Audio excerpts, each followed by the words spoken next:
Ever since I was really young, I have loved making cakes. And when I was a child, I used to get up in the mornings on the weekend, go to my kitchen and make cakes. I never used any recipes, so they'd basically be like an eggy mess. My poor mum always used to eat them, tell me how great they were. And then as I grew up, as I got older, finished school, basically deciding what to do with my family, and came back to my love of cooking and baking. And so I ended up going to culinary school in Italy for pastry, and then I worked as a pastry chef for years. So I guess pastry and cakes and food inspired me to be in this industry.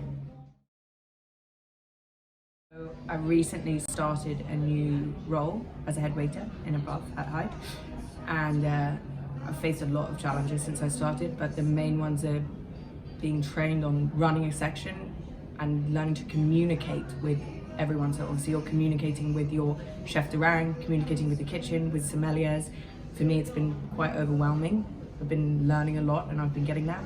And also I've been learning how to get things wrong, because I absolutely hate getting things wrong, but I realized that you need to make errors in order to learn and in order to grow and to be better.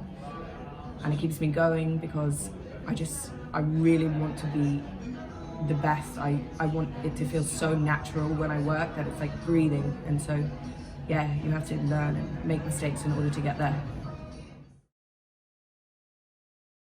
So my favorite dish on the menu is the ripe San Marzano tomato, filling it with this morning's stracciatella cheese, black olives from Kalamata, and a basil pesto, and then it's finished with a tomato essence.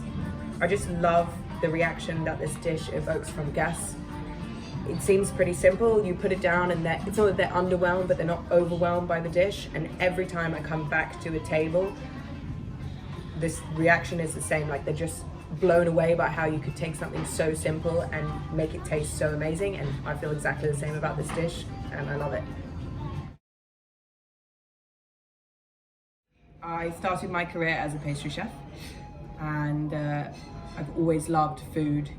And I've always loved baking cakes, as I mentioned before. And then in lockdown last year, I actually started my own small cake business called Aliya Bakes Cakes. I primarily market on Instagram, and it's my little side hustle now. So I sell and make cakes.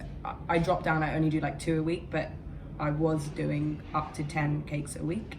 I deliver throughout London, and yeah, I just can't ever stop baking cakes, and I won't ever stop baking cakes.